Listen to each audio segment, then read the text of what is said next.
Hi everyone, this is Megan with SKT. I am in Howard at the City Library, and I'm joined by Karen, who is over the library, and Marcia, who is over the Benson Historical Museum. And we wanted to come out here today and talk a little bit about what you guys do for the community and the region, because SKT provides free services, free internet for a lot of our government entities, and that includes local libraries and museums. So do you guys want to tell me just a little bit about how you're using the SKT internet to help provide services? Yeah, gosh, we do so much with the internet. I mean, if you can hear in the background, the kids are here every day. They like to come, and anybody whose computer breaks down or their printer isn't working, we get to see them too. A lot of times new people when they come to town, this will be the first place because their house isn't set up yet. They've still got things that they need to do. They've got email they need to check on. They've got things like that. People looking for jobs. And something that I've kind of overlooked and hadn't thought about is how many people are finishing degrees online. There's a lot of that, and even if they've got a setup at home, sometimes there's a failure, maybe their laptop or something like that, and we see those people and they're in here. They might print off pages, they might bring their laptop here if they're not getting good signal or whatever's going on with them at the house, and so we've had a lot of that. Cassandra, even that works here, has been finishing up her degree, and while she's not here doing her work all the time, we see her here a lot doing homework. Yeah. So there's just a lot of ways that people they know that we're here. They know that they've got Wi-Fi signal. They can update their phones. A lot of times they'll sit outside and do whatever they have to do if we're not open. So we see people here early in the morning sitting out front, late in the evening sitting out front. So yeah, they know we're here and they're definitely using us. That's awesome. It's great to have that as a community resource for people. And you guys have been around for like 100 years almost? So almost, 2021. So we're wanting to gear up for like a year-long celebration. So yeah, we're going to use some of the museum stuff. We want to do a little research, and we're going to have a library story ready to tell that year. So just the story of how we came to be and a little bit of our history. So we're going to be doing that and doing a lot of special things that year too. So, well, before we get to that, tell me a little bit about the museum and how you guys are using your internet research and things like that. I do a lot of research for genealogies, obituaries. I have a project going with our veterans where we research their background and their service, and we have a room where we put in their military information. It's amazing. I'm sure the families really appreciate that too. Yeah, their stories get lost, and so if I can't find their information, then I go looking for it. I use Ancestry and do things like that. Also do a lot for community organizations with flyers and things like that to help whatever is going on in town, put it on Facebook. We have a Facebook page, but I'm not very good at Facebook, so trying to get somebody else to take care of that for me. But we're getting a website for the museum. We also have the LED sign out on the highway. The museum sponsored that, so I use my internet to put information on the sign, school information, whatever I can find out. We don't have as many people as the library does, so I'd love to, but yeah, Sure, that's how it's a we great use it. destination though too, both of you, for just the region, not just town. Yeah, it's important for people to be able to find out about the community that they're living in. And I just like people come in off the highway and want to visit the museums. People traveling through. It'd be a good little day trip too for people in the area. Just families and things like that before school starts. Right. Well, and we have people from out of state almost every year, and they end up talking to both of us because they'll come in here. We've got microfilm back to 1871 of the newspapers, and there were several over all of that time. There were several different newspapers for the area, and so usually at some point they also see Marcia as well because there's more information there, and people from all over, and maybe they've planned another trip. Maybe they're going to Texas from Iowa or something, and they had a great grandpa here, or at some level they've had somebody here and they're here to look up maybe visit the cemetery, you know, and see what history they could uncover. So it's always interesting because there's always... If they go to the library, they send them to me. Yeah. If they go to the courthouse, they send them to me. So. Well, it seems like a really natural partnership. So what kinds of things are you guys going to be working on or have you done in the past together? It started with the summer safety event, didn't it? Mm-hmm. Yeah, I think Marcia was just starting, and we decided we wanted to do t-shirts. That was the first thing we did. Well, they had come to us and said, come to us. You know, we are gearing up. We want some more attention. We know that you guys have started having a lot more interest in the library, that you're trying some new things. And so that's what it started with, is they helped us with the summer safety event. And we got t-shirts made, and everybody got Benson Museum and Howard City Library. We gave away a bunch of them that first year and have every year since. So it started with that. I'm a retired teacher, so yeah, libraries are a natural place for me to go when I want to know something. And my goal from the very beginning of when we started the museums was to get people into the museum. So when there's something going on downtown, we want to know about it. We want to participate in it, and we have our doors open. So we do also do table decorating contests, and we put tables in the museums and the library, so people have to go to both places. And we're getting ready for our October fall festival, and the library does games for us. And they did for the Christmas parade, they did games for on the parade. and show a movie or something when the moms are doing ladies' night out. So we just, when we think of a way that the library can help, then we invite them to help, or they think of a way we can help, they invite us. Yeah, so it seems like, you know, especially in a small town like this, you're just kind of listening to the community and figuring out what the needs are, especially the safety event, taking that on. May not be what you would typically think of for a library or a museum, you know, but it's something that's really important, right? Yeah, exactly. Well, you know, and it started out of the people were noticing that all these kids on bikes are coming downtown now. They didn't really come downtown before, and they were coming to the library.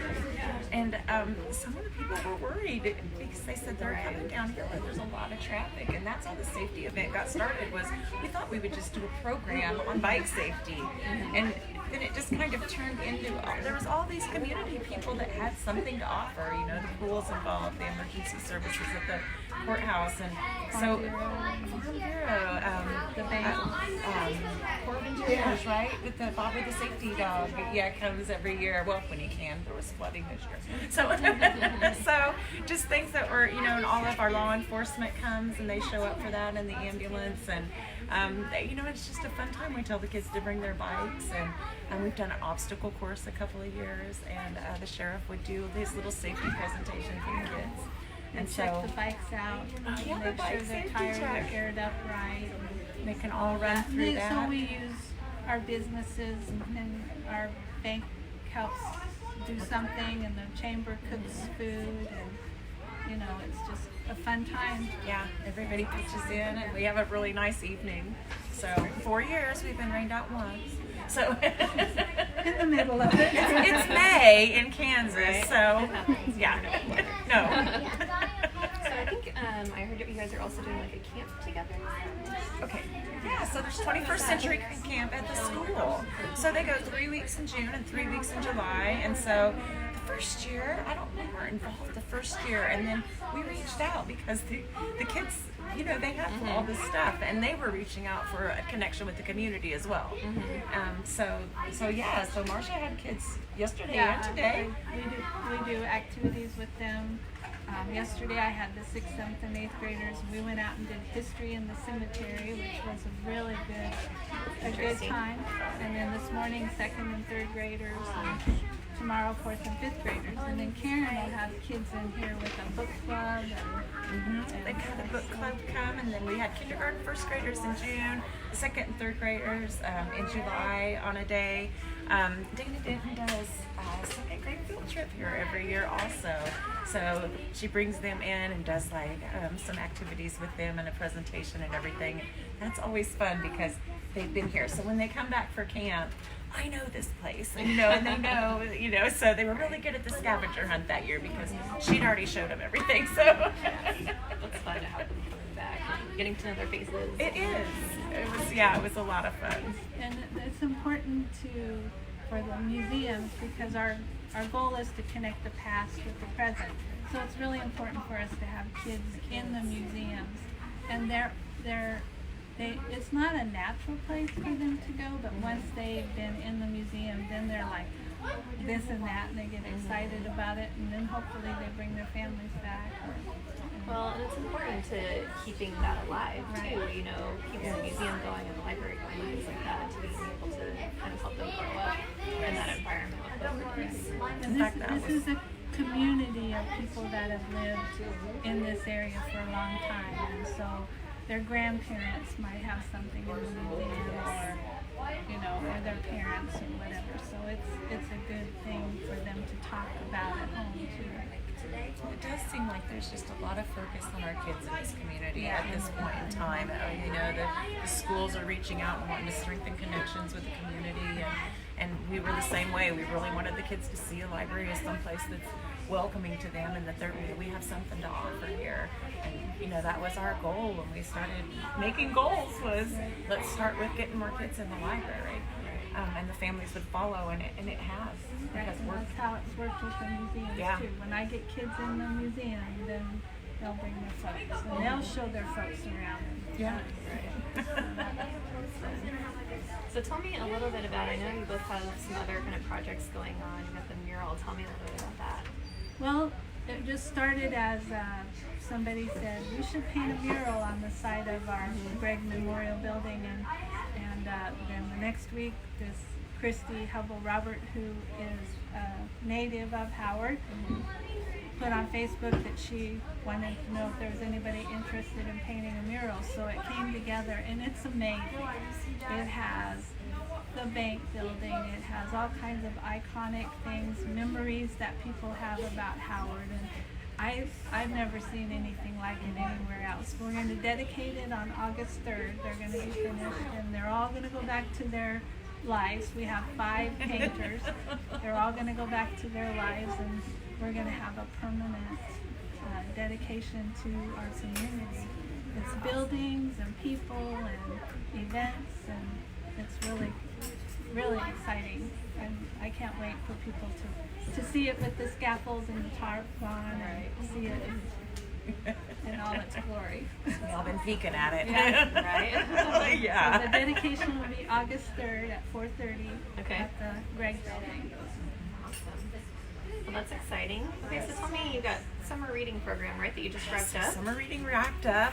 We walked in the 4-H fair parade on Saturday with some kids. We won second place too for our category. So that's the first time we've done that, and that was a lot of fun to do. Marcia ordered us banners. So we had banners that the kids walked with, and of course they had t-shirts and stuff.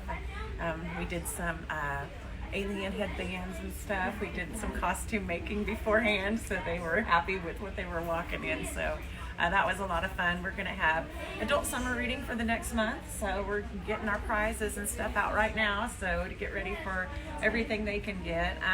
Then our next big project, of course, we got the 100th birthday coming up, but we're working with the school to get a high schooler working down here. We'd like to do an intern volunteer program, whatever.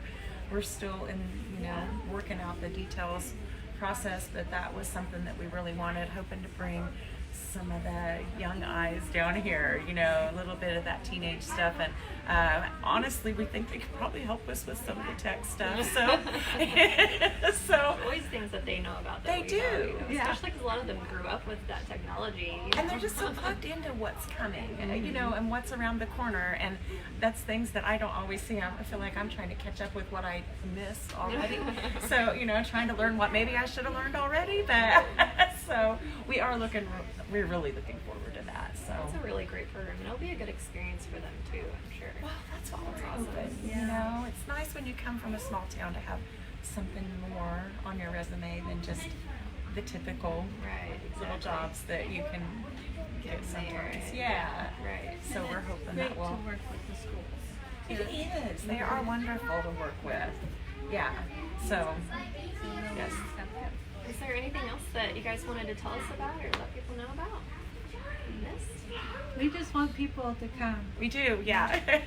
And we have a Facebook page and we have a website. Again, I'm with Marcia. I'm not so keeping up so good, but I'm thinking that teenager might help with that. So Right. I'm very plugged in.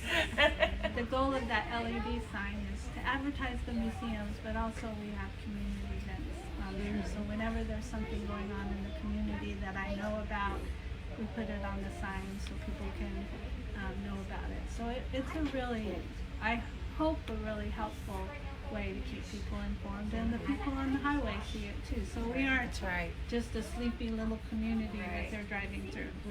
Fall Festival's October Yeah, 3rd, is that October right? 12th. 12th. Sorry, okay. Yeah. October 12th. Great. October 12th will be a Fall Festival. And it'll so- be an all-day event, and we're going to incorporate it with the homecoming on the October 11th, and so we're excited about that because it's just fun to see a lot of people on Main Street on a Saturday. Yeah. Yes, exactly. Yeah. That's awesome. We're excited about the festival, and we've got a good group of people working on it. So, yeah, we're looking forward to it. Well, we really appreciate you guys letting us come out and talk with you today. We did a story on both the museum and the library, and so we're going to be posting that to our newsroom at sktc.net here in the next week, so watch for that. And then I can post links to, I'll tag you guys on Facebook in the comments on this, and then tag your websites too, so that you guys can find out more information and get hours and phone number and all that kind of stuff. All right. Awesome. Thank you Thank you so so much. much. All right. Have a great day, guys.